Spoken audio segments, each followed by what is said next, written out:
So I will introduce the first one to speak, Sen.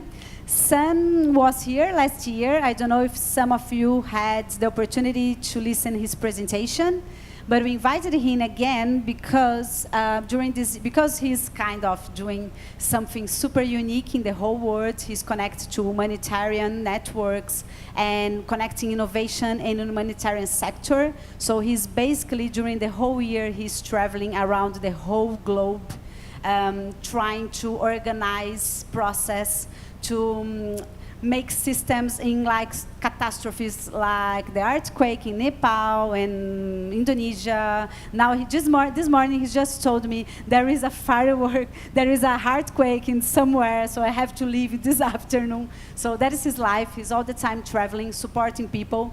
He is leading an organization that he can explain better. And during this last year, he was working in a new project that's more like, it's a new project that's more like talking about innovation, so he can explain better than me. But just to finish the presentation of him, he's someone that it's super inspiring and super is great to have in a network and to connect with reality like ours in Brazil, because he's from US, he's from Silicon Valley, San Francisco, based in San Francisco, but he's been traveling to so many realities, and also in Brazil, the past year he came like 5 times or 6 times maybe after ColaborAmerica. So he has like a global perspective that is always great to connect and to understand what is happening. So please. So I will introduce Sheilah, so then I don't have to come back to the stage. So Sheilah is from Kenya, from Nairobi, the capital of Kenya.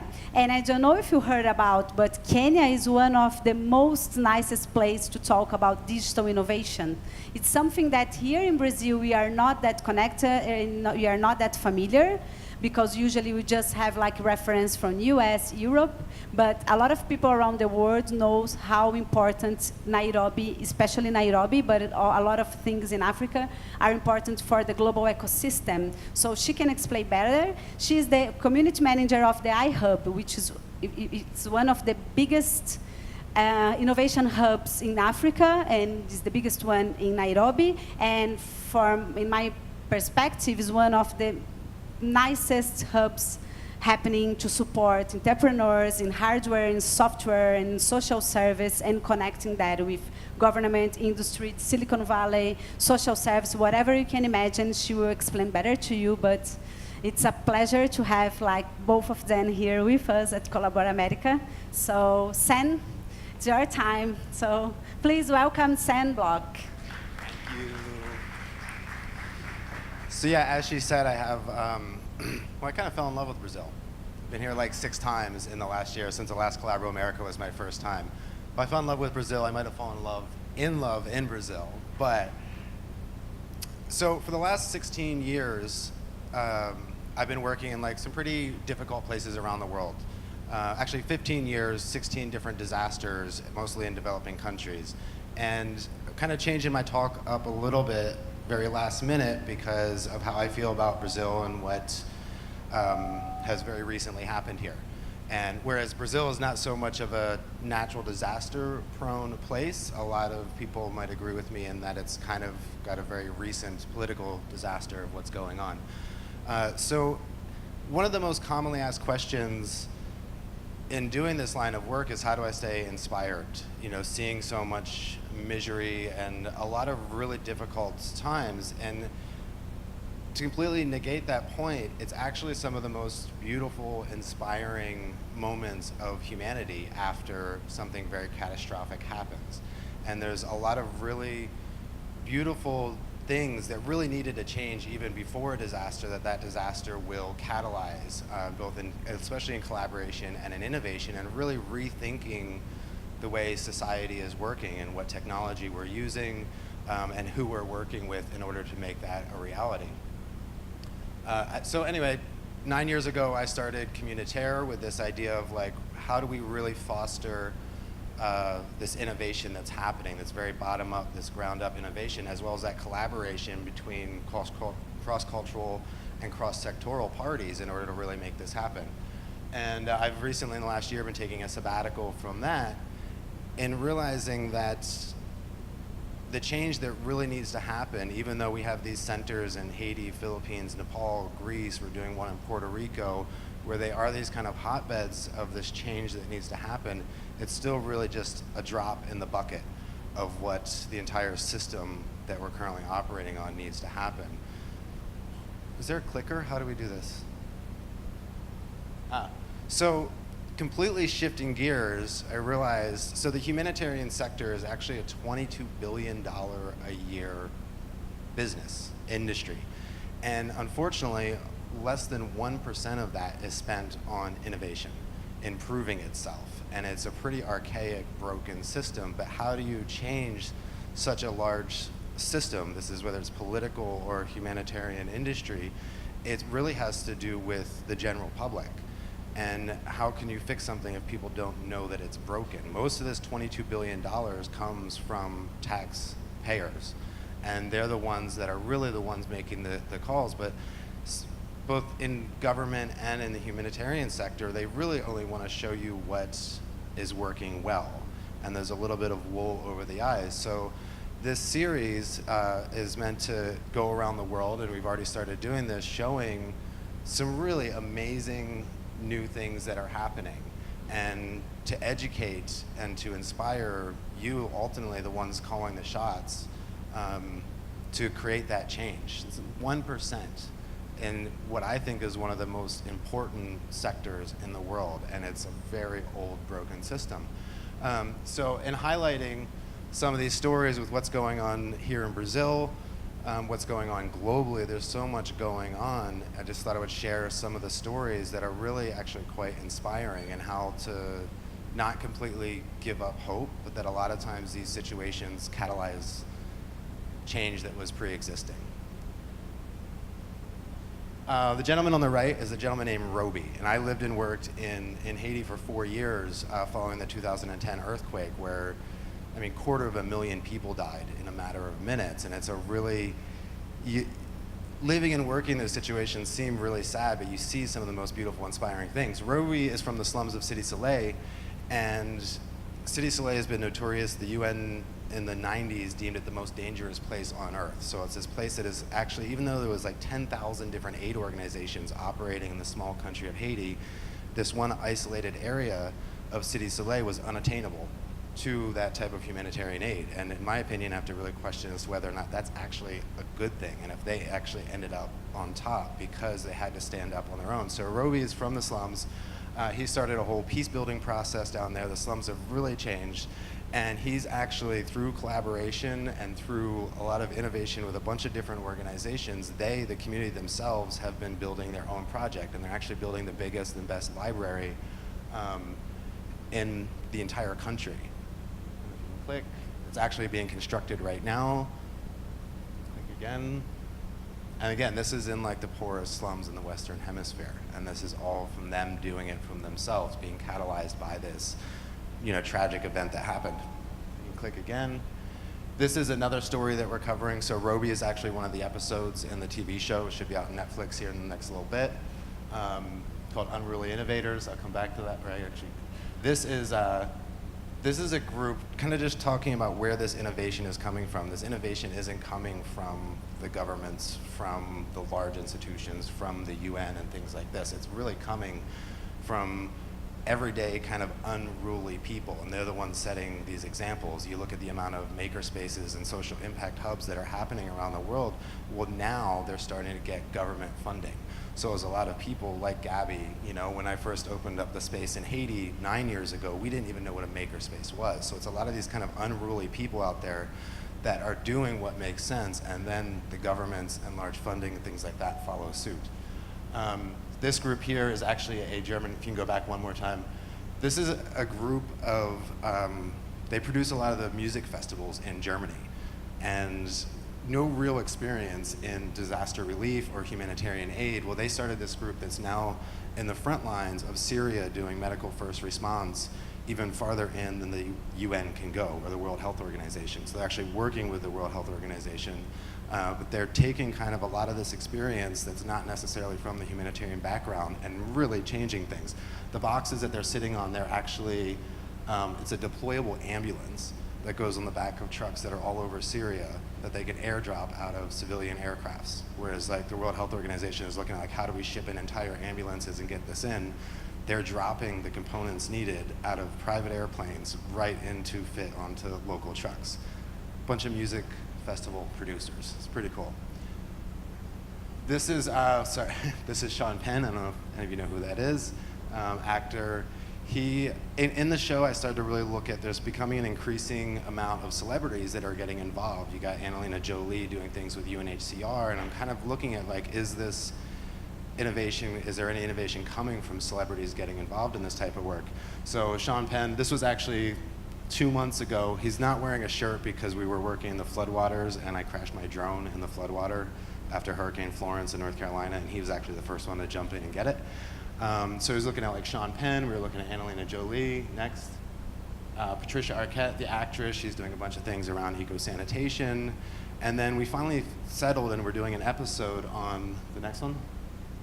This guy in the middle, a lot of you may not know who he is unless you're into the food world, but he's a celebrity chef. And he, zero experience in humanitarian work, but owns like 30 restaurants around the world, teaches at Harvard, does a lot of this stuff, and within the food culture, he's quite a celebrity. And after the hurricane in Puerto Rico, he saw what FEMA, our government disaster response agency, was doing, or what they weren't doing. And he just decided to get involved. This was a little bit over a year ago, like 13 months ago. And now since his organization, World Central Kitchen, that I've been working with, they've done like 4 million meals in Puerto Rico alone, and they're really kind of giving World Food Program a run for its money. And this is all coming from kind of these everyday unruly people that are just getting involved. This was in Hurricane Florence as well in North Carolina. Next, this was, so I just got back October 1st, so 5 weeks ago, there was a tsunami, or there was an earthquake in Palu, Indonesia, that triggered a tsunami that hit 20 minutes later.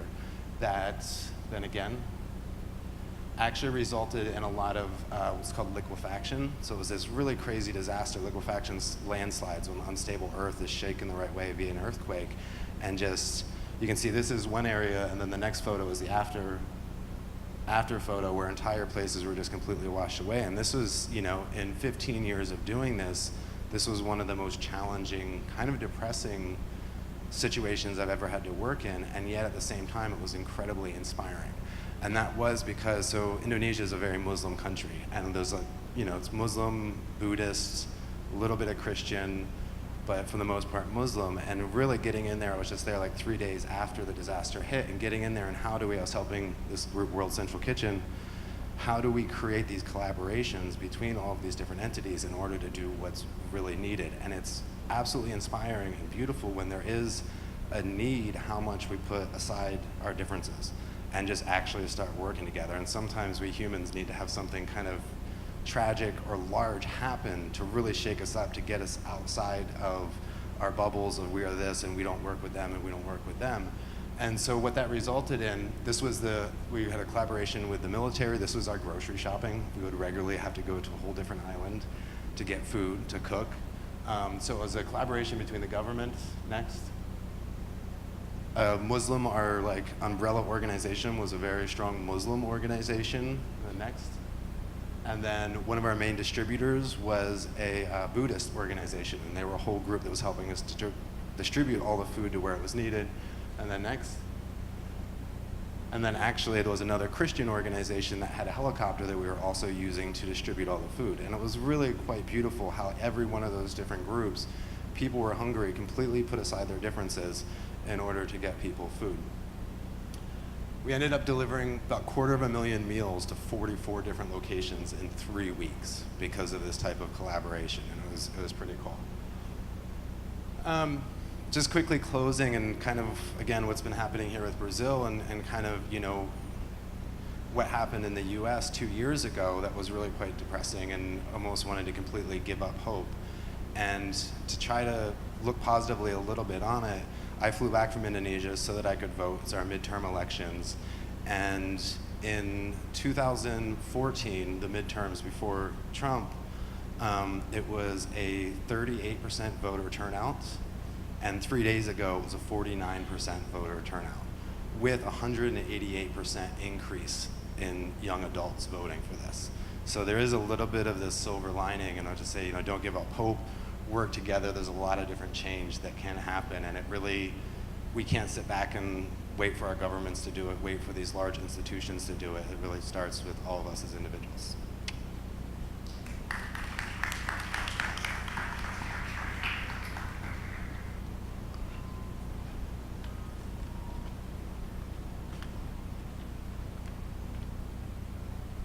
So my name is Sheilah Birgen. I am from Nairobi, Kenya.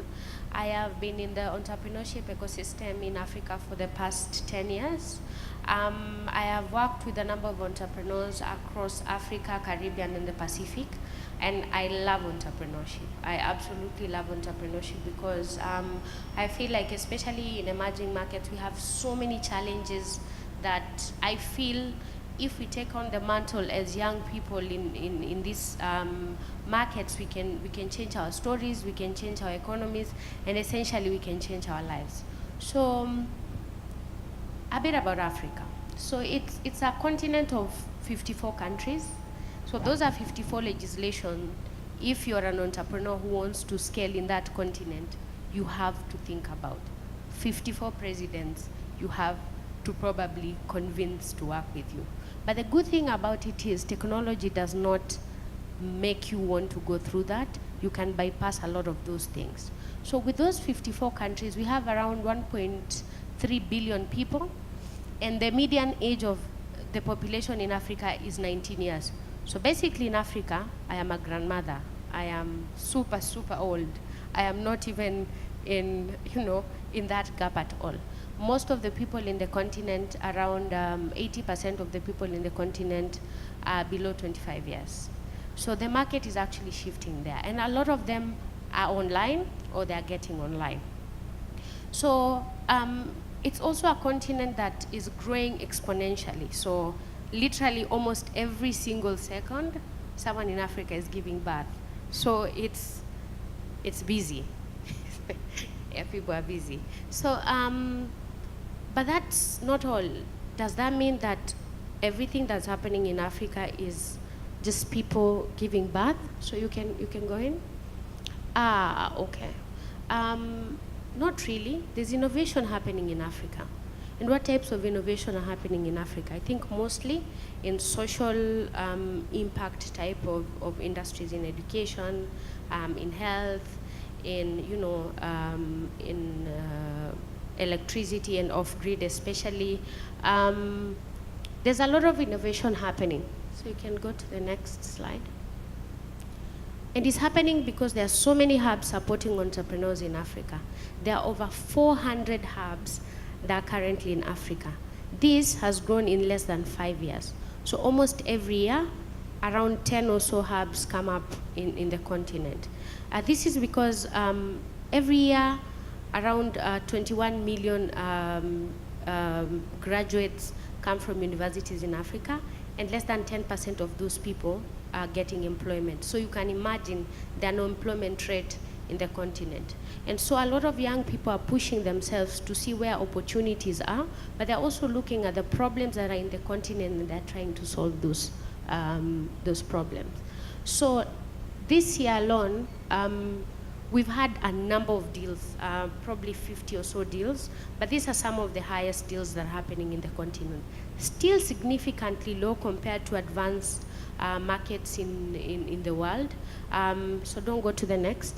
So if you look, just go back.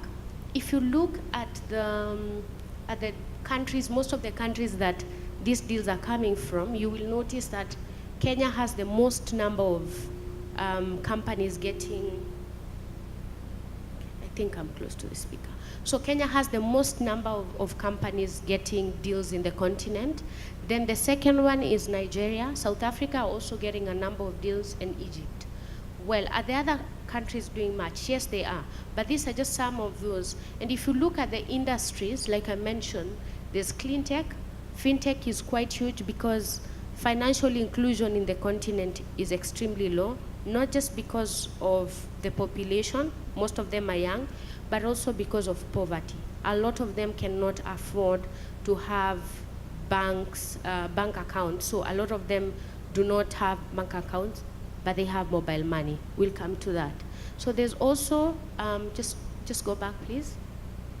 So there's also a number of them in agriculture, obviously, because it's one of the biggest industries in the continent. There are a number of people in the recruitment because people are trying to help the young people get jobs. There's health, there's education, and much more. But I want to bring it home to where I come from. So I come from Kenya. You can go to the next. That's our flag. And we are known for some of these things. One of them is, you can go to the next. This. So we are known for, of course, our marathon runners. In, I think, probably every marathon, regardless of which country it is, you will probably find a Kenyan. And they are coming there to win. If not win, at least finish in the top. We are also known for tourism. You can go to the next. So a lot of people who come to the continent, we are lucky to be in the equator. So we have summer throughout the year.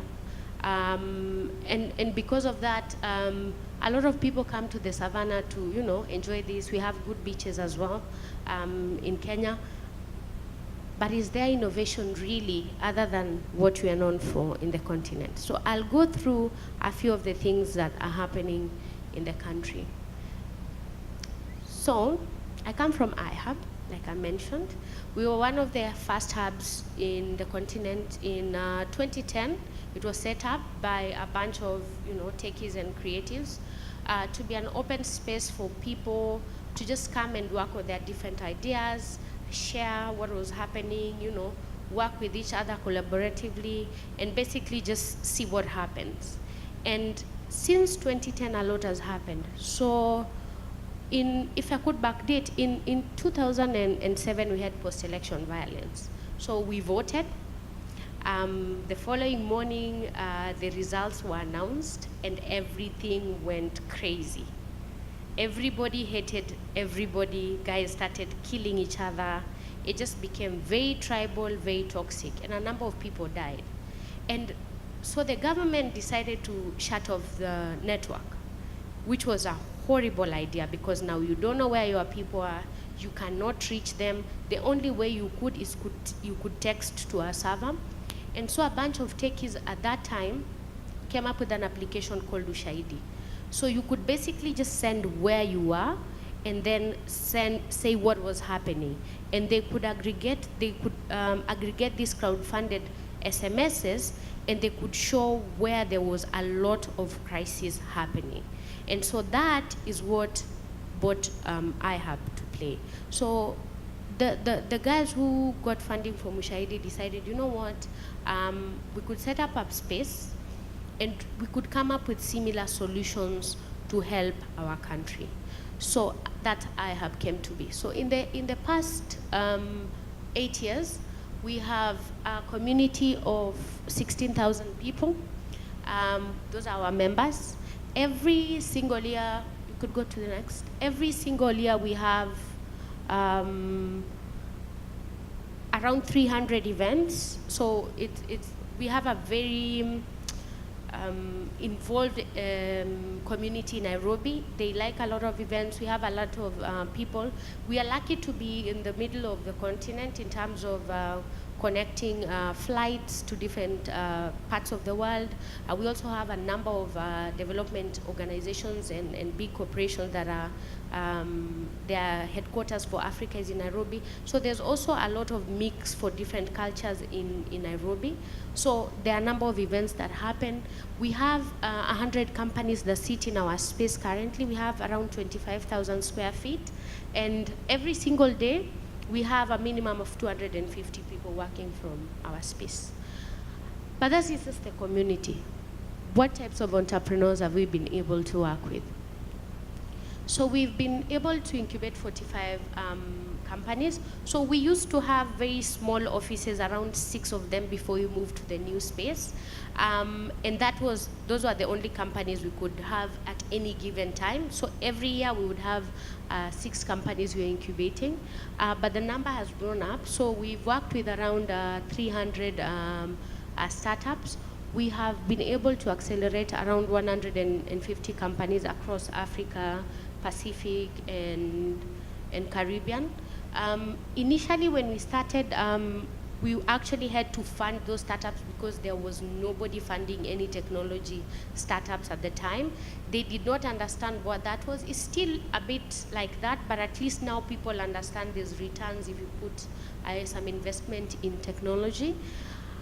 And those companies that we've been able to fund have gone on to raise over $50 million from different investors. But that's not cool. What is cool is our government is actually pro-digital revolution.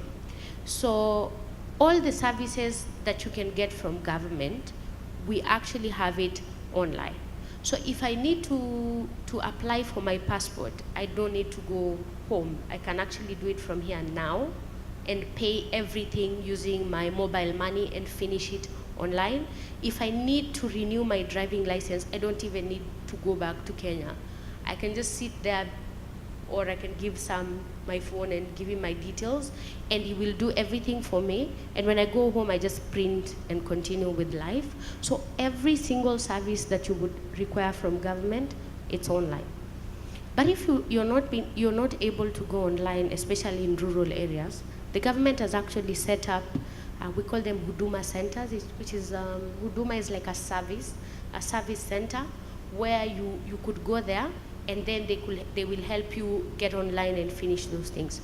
So we submit our taxes on iTax online, so you're not allowed to go to the government offices. You can, but you can do it in bed. You don't have to go anywhere on your phone and finish everything. And for accountability purposes, so this is where it becomes tricky. For accountability purposes, the government has MyGov. So basically, it's a site that tells you what the government does and what it's not doing. I don't know if you've been watching news, but corruption in Kenya is quite high. So there's also that. So while government is pro digital revolution and everything, it's still very, very hard to curb corruption, because the money still goes to the ministries, and then how they spend it is crazy. So we have a system called IFMIS, where basically they do procurement of everything online. But so what happens in the system is they will put a pen, and they will put this pen at $500. So I tell you, okay, if you want me to, approve your stuff in the system, you have to shake the old man's hand. So you will still go through the system, and it will still look like there was no corruption, but the pen is actually probably $1, but in the system it shows $500. So while it's very pro-digital revolution, it still does not curb the corruption malpractice that is in the country. But the good thing is, because of this, it's easy to track some of those grafts and put those people to task. We haven't seen anyone go to jail yet, but right now we have a number of ministers and prominent politicians who are in court because of being tracked by such things. So what else is happening in Kenya? So internet penetration in our country is almost 90%. So almost everywhere in the country you go, you will find internet.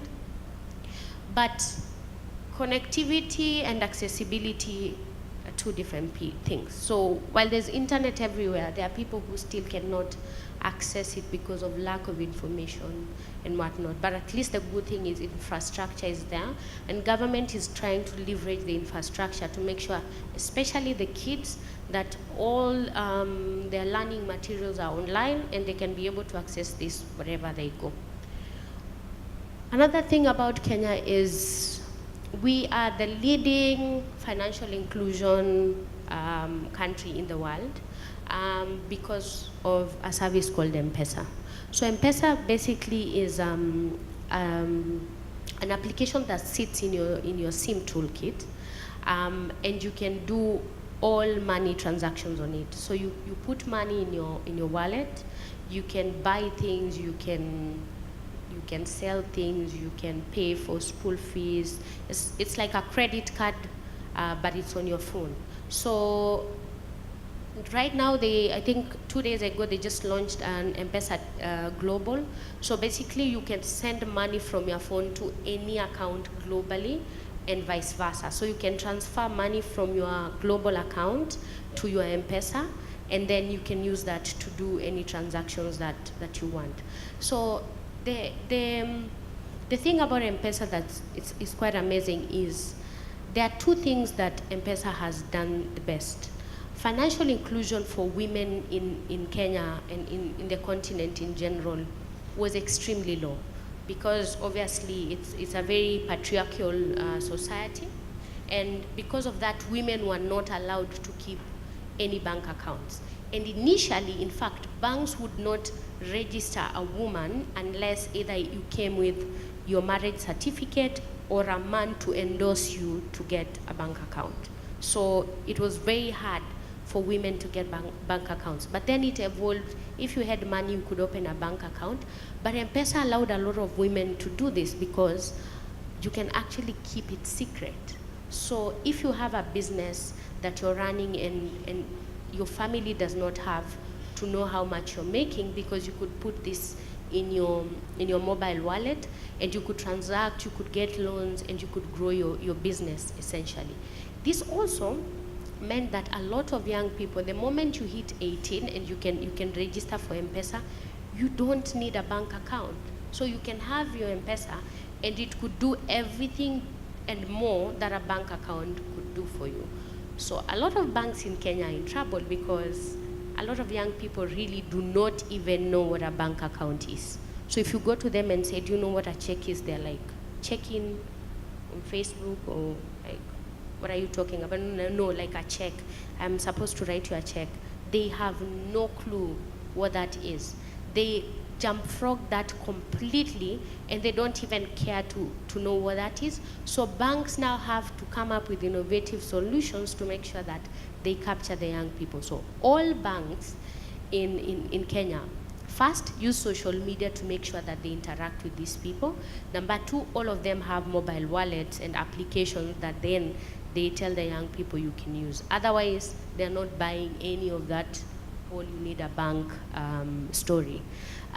It also means, just before we go to that, so M-Pesa has also, every single year, it gives around 10 billion, that's around $10 million transactions through it. So it actually affects the GDP of the country. That's what financial inclusion can do to an economy. That's what I think innovation essentially, that is the product that is focused on giving a solution, quote unquote, to a need in the society can do to an economy. It brings everybody on board because it actually touches on a key pain point. So what are some of the other innovations? So I mentioned Ushahidi. Ushahidi is a crowdfunding platform that has been used in over 150,000 deployments in catastrophes around the world.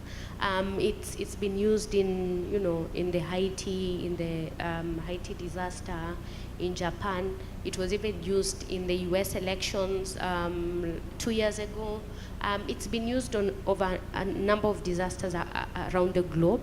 It's been translated to over 40 languages around the globe, and it's a free application. So when there's a crisis anywhere, anybody can actually use this. You give people the code, and they just send an SMS to the platform, and it actually helps you see the magnitude of a given catastrophe, and it also helps you make a decision on what types of help is needed, where, how fast, how do you get there, and things like that. There's also the digital, I think using digital to provide solutions. So social media is huge in Kenya, not even just for the young people. So social media is basically used for everything in Kenya. We buy on social media, we sell on social media, not e-commerce platforms. So even if you have an e-commerce platform, you still have to have your social media page because no one is coming to your website unless it's Black Friday. So you still have to use social media. So people also use social media a lot to lobby for policies, to put people accountable, especially in government for what they're happening, what they are doing, in case there's a problem. And we are a very giving society. So for a lot of like medical fundraising and whatnot, all that is done on social media. So even if you want to set up a fund drive for something, social media is what is used for that. But not just that, we love memes. Like, we literally just live on memes. So this is our president. This is one of the biggest memes in Kenya. So you could literally change anything to this. And what is cool about this is we have a government that embraces that whole openness and use of digital and social media platforms to make sure that they reach the young people. So while young people are using such pictures of president to make memes and everything, even the president himself sometimes uses some of this to make fun out of stuff. So social media is huge. It can be used for the good and it can also be used for the bad. And while we've seen a lot of negatives happening on social media, especially during election time, we had election last year, and a lot of people lost friends, a lot of people lost, relatives because of different political alignment. Because you're not of my party, and so people started abusing each other on social media. It's important to know that social media can also be used for the good. And that's most important. I think collaboration and understanding each other and understanding that we can have differences, but at the end of it all, we are still one people is more important. And that is what social media is used for. So I'll end my presentation with a quote that Bill Gates said: Africa is on the rise. It's on the rise because it has young people who are ready to change the narrative of their countries and their continent. It is rising because of young people who are seeing problems that they feel have been going on for a long time and it's time to change things. It is changing because there are people who are craving that change and they believe that the digital and technology tools can be able to change their story. But more importantly, it's rising because the young Africans want to see a risen Africa. Thank you. You can stay here, and I can invite Sen. No, you stay here and invite Sen. We don't have much time. I think we have around 10 minutes. So I would like to open for questions. If you have, we can pick like 2-3 questions, and then I can give the mic to Dan to reply, and then we can finish. One here. Anyone? Okay.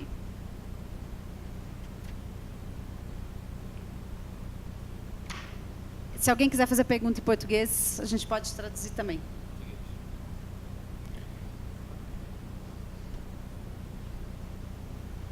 Boa tarde, Sheilah. Eu tenho um projeto social em Quilemane, em Moçambique, com pães. Trabalho junto aos jovens lá.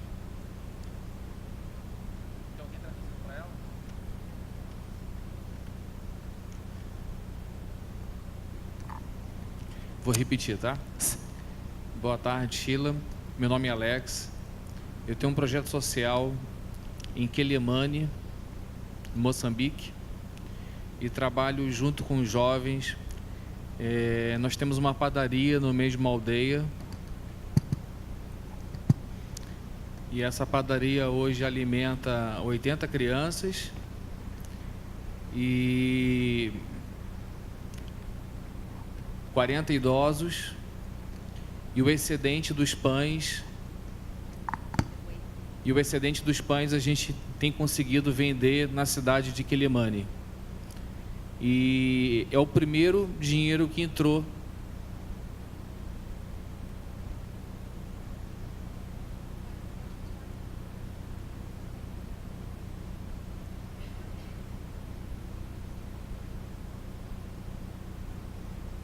Posso continuar?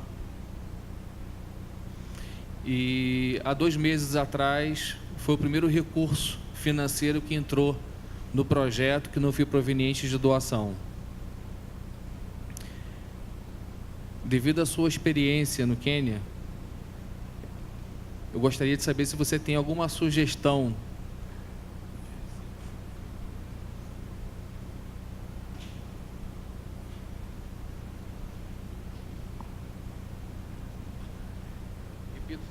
Repito tudo? Então, devido à sua experiência com o trabalho no Quênia, você deu um dado importante aí de que 80% da população são de jovens, né, de 25 anos de idade. Qual é a sua sugestão com o trabalho em Quelimane, em Moçambique? O que a gente pode fazer, eu aqui do Brasil, né? A gente tem esse projeto lá, o que a gente pode estar fazendo para estar ajudando essas pessoas lá? Você tem alguma sugestão, sendo africana, que possa dar com relação a esse projeto?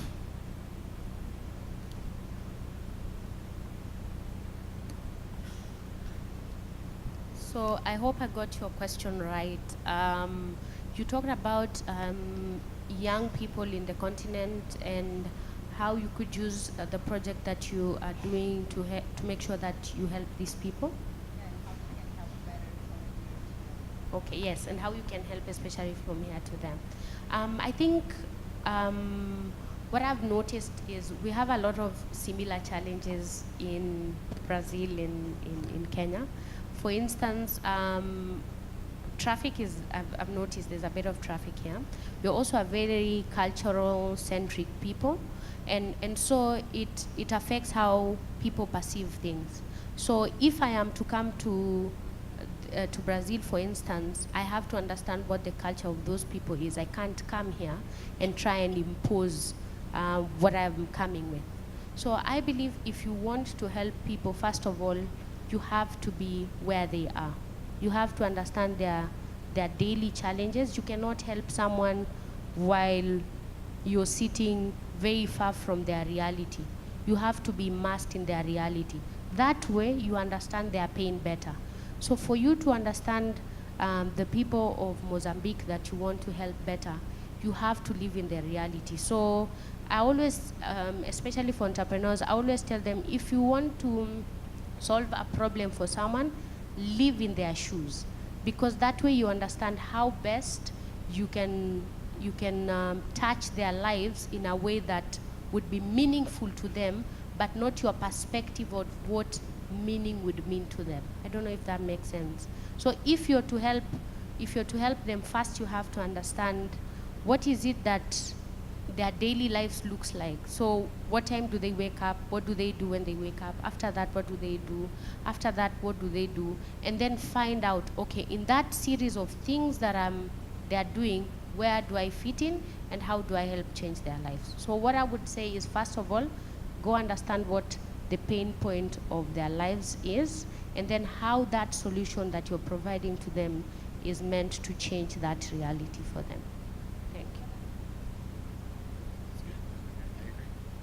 Yeah, no, because just to finish, I would like to question you and give you like a final talk or something, because I totally agree and understand, and I think that is a common approach in entrepreneurship, because like it's hard to predict a problem when you are not involved in the situation. But at the same time, there are a lot of things that your knowledge and your experience, especially when you are like working with specific things, you can travel and give as a knowledge. And I think that connects a lot with your work, that is traveling to a lot of places, but basing local knowledge. So maybe you could explore and explain a little bit that when you are traveling, you are not exactly going to give a solution. You are like usually just giving your knowledge to connecting, and you have like local teams. And so maybe it's nice to explain a little bit, because that can be an inspiration, because doesn't mean that you cannot be part of something that is a solution. Maybe it's like a way to connect, you know. Well, and it's interesting you use this word solution as well. I think we were talking about this last night, in that like there's like this shift that happens as soon as we're doing something for somebody else, we start to use this word solution. And like businesses don't really use this. They develop a product for a customer.